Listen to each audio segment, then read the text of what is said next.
Super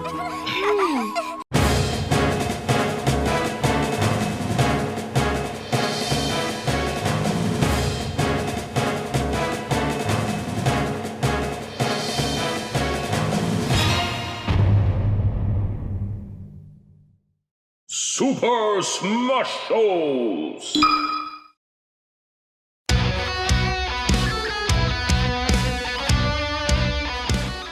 Welcome to Super Smash Shows. The rules are simple. I pick 3 shows connected by a theme, I watch the first episode of each show, and then cruelly force them to fight each other in a battle royal. There can be only one winner, the show I would be most likely to continue watching. This time, we'll be making the first episode of these 3 shows fight each other: Attack on Titan, Puella Magi, Madoka Magicka, and Megalo Box. The connection between these 3 shows is that I am constantly getting these 3 shows recommended to me. When are you gonna watch Attack on Titan? I think you'd like it. Why haven't you watched Madoka? I think you'd like it. You should watch Megalo Box. I think you'd like it. Yeah, I have this weird tendency to not watch things I get recommended to me. But today we're turning that on its head, because not only will I watch these 3 shows, I also have all 3 of them as physical home media, which is pretty neat.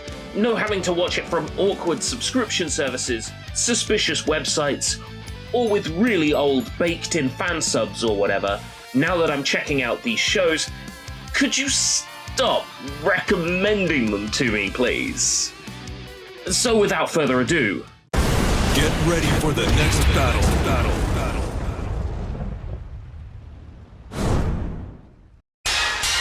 Attack on Titan. Show number 1 is Attack on Titan. Produced by Wit Studio and directed by Tetsuro Araki. Licensed by Funimation pretty much everywhere except Southeast Asia. Yada yada, support the official release. Everything changed when the Fire Nation attacked.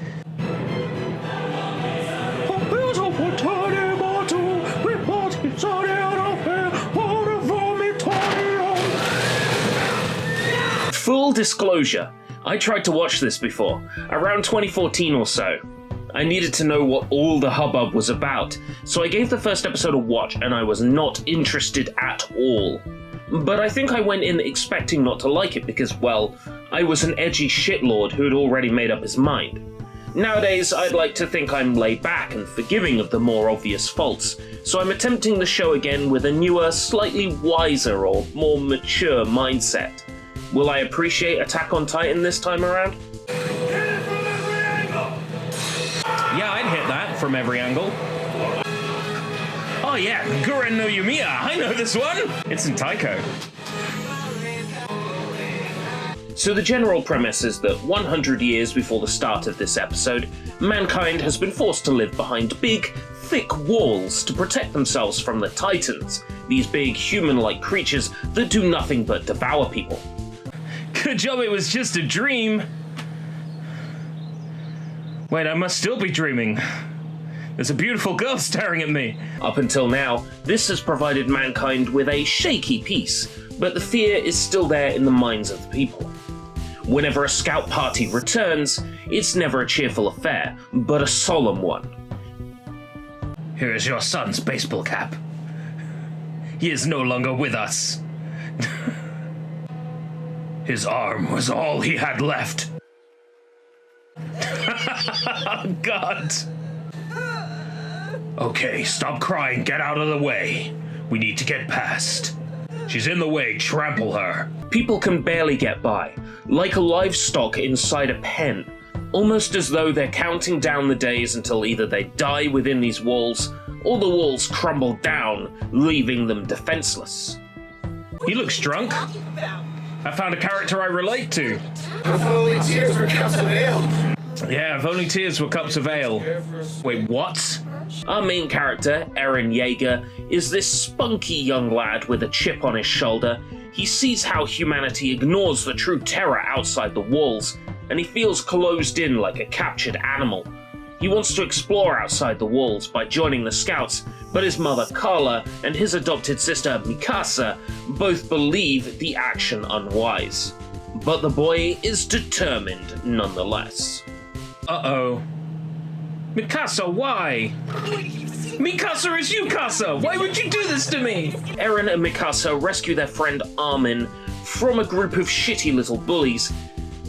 She's with him. Everyone's scared of her. She goes from strength to strength. And the group muse about the upcoming chaos and destruction. It is only a matter of time after all. No sooner than they've planted this seed of doubt and suspicion in the viewers' minds. And... boom! Knew it. I hate being psychic!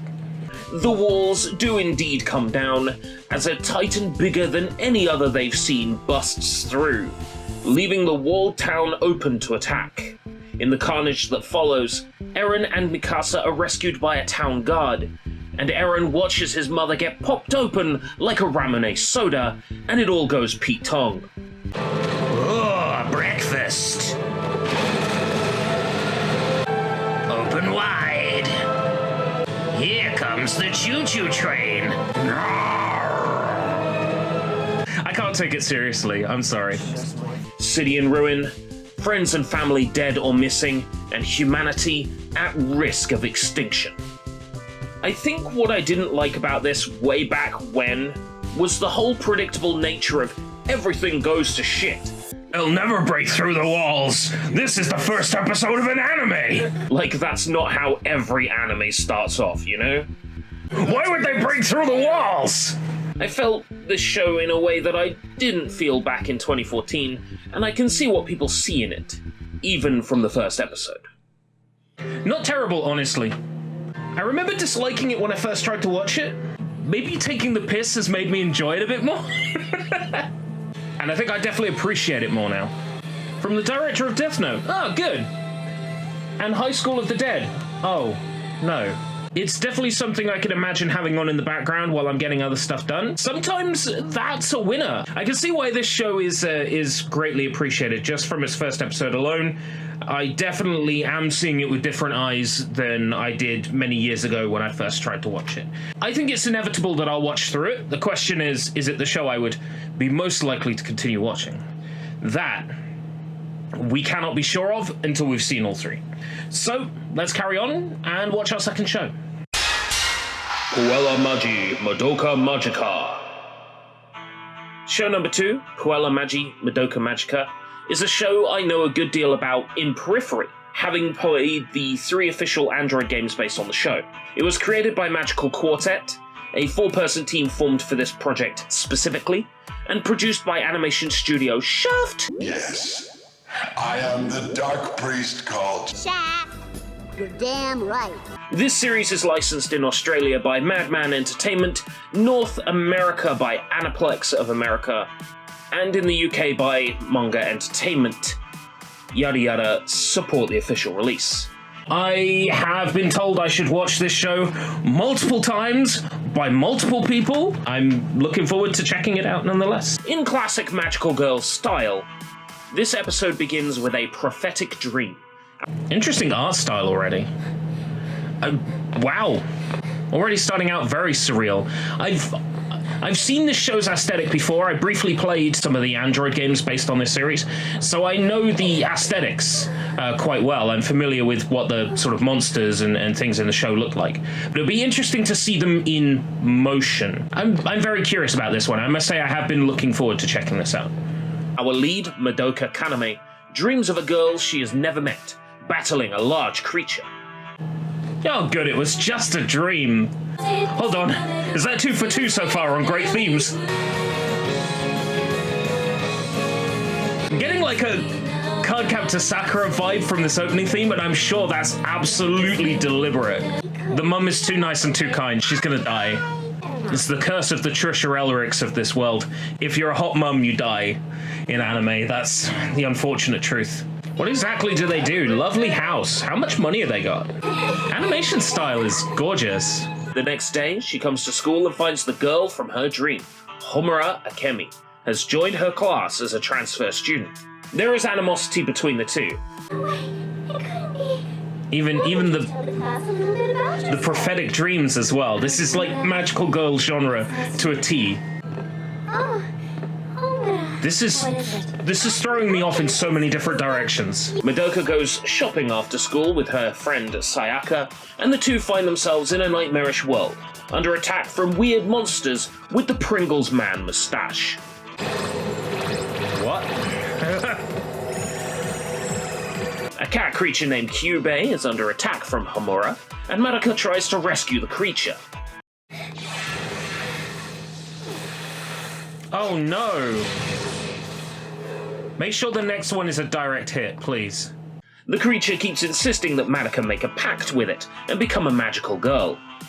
Another girl, Madoka's senior, Mami Tomoe, turns up to retrieve Kyubey and tells Homura to leave, saying she's willing to overlook the transgression this time. Looks like these two girls have history. Meanwhile, Kyubey keeps trying to get Madoka and Sayaka to sign a pact and become a magical girl. Don't do it! Don't do it! There is a bit to unpack here, but also a lot of not quite important fluff too. I expect this is for scene dressing, and there probably isn't as much of it as the show progresses. I've heard things about the show that I'm looking forward to seeing, and if it plays into the nightmarish stuff more as it goes on, I think I'll enjoy it immensely. If I've learned anything in my tenure as a magical girl, you don't make a pact with a creepy cartoon creature. I'm sorry, you don't. Like I said with Attack on Titan, I can see why this is popular. I can see why this took off. This is a very strange show, and strangeness tickles my fancy. I like strange. I like surreal. Last up, recommended to me regularly, stop it. We have Megalo Box. Megalo Box.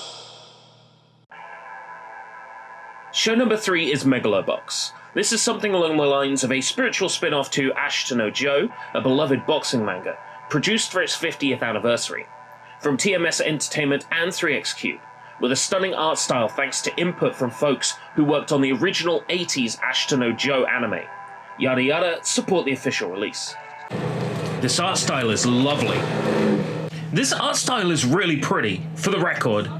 I really like the way this show looks. Soundtrack's bopping. There's so much detail in every shot. Junk Dog is a Megalo Boxer. Megalo Boxing is like regular boxing, but pugilists equip mechanical gear that greatly increases the strength of their attacks. It's all regulated, heck, it's a major international sport, the premier form of entertainment, and everybody wants in. There's a big tournament being run by Yukiko Shirato, the current head of Megalo Boxing. But Junk Dog can't take part in the upcoming Megalo Boxing tournament because he lives off the grid. It's only open to citizens. Instead, he makes his money fighting in underground tournaments, where he throws matches in order to make excessive bank. This isn't the life he wanted for himself, but it's just the way things are. Fighting for real doesn't make money the same way throwing matches does, but he's always wanted something more. I say don't throw it. I say kick his ass. Show you're a badass. After a run-in with Yukiko, and almost running her over, you could say he's fallen for her.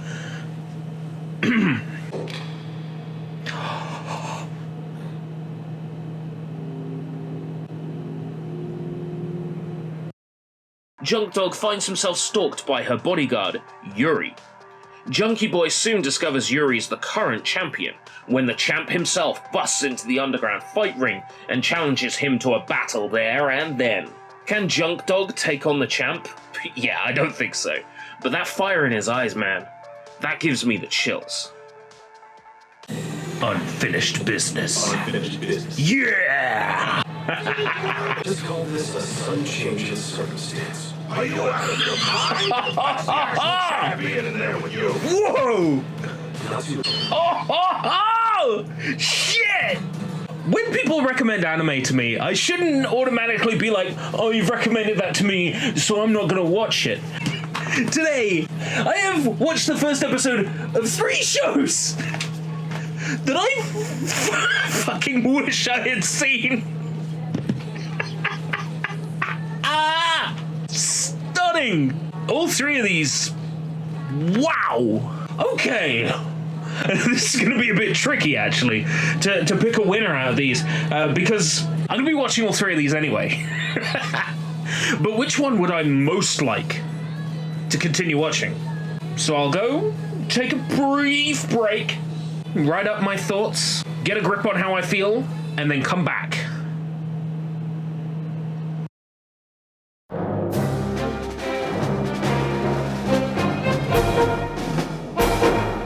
Battle Royal. Now that I've finally checked out these shows, it's time for you to see what I think of them. It goes both ways, you know, so settle down, kick back, because you must watch this Battle Royal. Well, here's the thing. I should listen to people more. All 3 of these episodes were fire.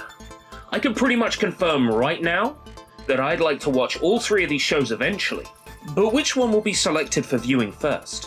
Which show will I pick over the others? Which show would I most like to continue watching? Well, let's dive into them. So off the bat, sports anime isn't normally my scene, but there is something about Megalo Box that draws me in. Whether it be the excellent soundtrack, fantastic voiceover, or the exceptional art style. Actually, no, it's just the art style. This show visually slaps, it pops, it explodes onto the screen like it was made in the 80s, but only just discovered in a vault last week. Compared to the homogeneous, samey, generic art styles we see time and time again, the big eyes, the elaborate hairstyles, the cutesy ooh-woo bullshit, this show's realistic style stands out ahead of all of them. We can't just pick a winner on looks alone, but time and time again, vintage shows get an unfair lead, and Megalo Box is no different. It may be from the last 5 years or so, but it feels so decidedly retro that I can't help but put it up on a pedestal. As for the character of Junk Dog, he's so relatable. I too know what it's like to be destined for greatness, only to find yourself stuck in some hovel, doing the same shit, day after day to pay the bills. I should probably shut my mouth before I offend the remaining 3% of my audience, and they click off the video. The whole time I was watching Megalo Box, I was thinking, we need a Punch-Out style game based on this license. At this point, I'd even settle on a nicely done ROM hack. But man, this is an opportunity just sitting there unexplored. Someone get on that. Madoka Magicka, oh boy. So like I said, I have some experience with the license. I briefly played the Battle Pentagram on PlayStation Vita for Sushi Bites. That never was, but might still be. I also played the 3 Android games, Doom clones, oddly enough. But they're great fun, also for a Sushi Bites that never happened, but still might. I also know that Cubase isn't to be trusted, but that's because the internet loves to spoil things, and I probably spoiled it for you too, but oh well. So with the knowledge of some things the show is going to do and explore, I'm sort of less drawn to it for that reason. Like, the surprise is hindered in part. I know some of what's coming. That said, this show's reputation precedes it 4 blocks away. So there has to be a reason for that, besides, magical girl anime goes psychological horror. This might be one for the back burner. I just got done watching Black Bullet, and that was depressing. And I'm almost done with the Neon Genesis Evangelion series, and that's deep too. I don't want another heavy show on top of all that. But then again, there's something therapeutic about this so-called despair porn. It's like, no matter how bad life gets, at least you didn't sign a pact with Cubase. Are you hungry? Why not have some Pringles? Attack on Titan. Way back when, I used to call this Attack on Shitan, because nobody would shut up talking about it. Between this and Sword Art Online, anime discussions at my old workplace were boring and old hat. What's Eren gonna do next? What's Kirito gonna do next? Like, I couldn't give a whole rat's ass. But you know, in the last couple of years, I made the effort to watch Sword Art Online, and let's just say, I got my sights on tearing that piece of crap a new one. But if I can bring myself to watch Sword Arse Online, then I can bring myself to watch Attack on Shitan. This first episode hit in a way it didn't. the last time I tried to watch it. Perhaps I'm older, more compassionate, empathetic, and reasonable. Or maybe it was me drinking alcohol during the viewing and taking the piss out of it. Yeah, that's it. Look, I'm not taking Attack on Titan seriously at all, which is why I kinda wanna watch it. See if it can actually win me over as I watch, turn me from a stupid joker into a Shingeki no Kyohin convert. That would be interesting. At the very least, I'd get to hear Guren no Yumiya and see Mikasa regularly, which is reason enough to watch the show. It's shonen, generic, and the writing in the first episode is generic. That's why I turned it down back in 2014 or whatever. But sometimes you just want trash, and Attack on Titan might be just the right brand of generic, crappy trash I'm looking for, who can say? Well, I can say, but first we gotta talk opening themes. All 3 featured on today's episode have already been added to the Super Smash Shows playlist on Spotify, and all 3 were pretty damn good in their own way. Bite from Megalo Box is deliciously 80s, amping on the series' deliberately vintage style. Guren no Yumiya from Attack on Titan has you pumped for a life and death battle against the massive titans. And Connect from Madoka Magicka is on the surface level just a normal Cardcaptor Sakura opening theme, but with enough subtle pain to imply what's coming further down the line. Out of these songs, I'd probably pick Guren no Yumiya as the winner, because I've played it in Taiko no Tatsujin quite a bit, and it always gets my blood going. As for these 3 shows, I think I'm ready to give my verdict. And the winner is...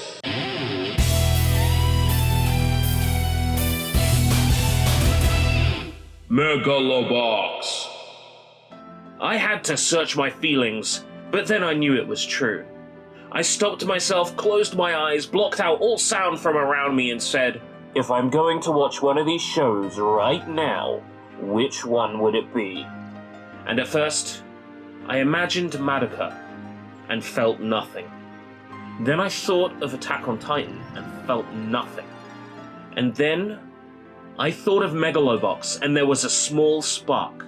And that small spark erupted into a large flame as soon as it was acknowledged, a flame that consumed the other 2 shows in the blink of an eye, a flame that burned with the violent rage of the beaten underdog who claws his way up from the 10 count in just enough time, wipes the blood from his brow and says, I haven't been beaten yet. To give the win to any of the other 2 shows would be not only completely disingenuous, but I'd be lying to myself so hard I'd never trust a word I say ever again.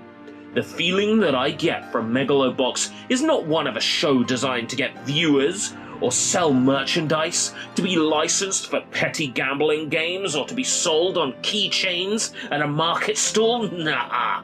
Megalo Box is a labor of love, made out of respect for Japan's greatest boxing, manga, and anime, Ashita no Joe. Every single frame and shot oozes a love and a serious attention to detail. I'm sure that over time the animation quality may be hard to keep up, but the first episode drew me in with its elaborate details. Megalo Box is a work of art, and one I absolutely must see as soon as possible. Which one would you have crowned the winner? Attack on Titan and its massive hangry naked people? Puella Magi Madoka Magicka and its bloody frickin' weird tonal shifts? Or Megalo Box and its fight-throwing underdog? Share your choice in the comments below. I came up with this episode's theme, but it's because I kept getting these shows recommended to me. Do you think you could suggest a better episode theme? Please do. Coming up with these is hard. Drop your ideas in the comments too, or share your suggestion on the Flagrant Weeaboo Discord. This has been ReelAsia. You've been watching Super Smash Shows, and I'll see you next time.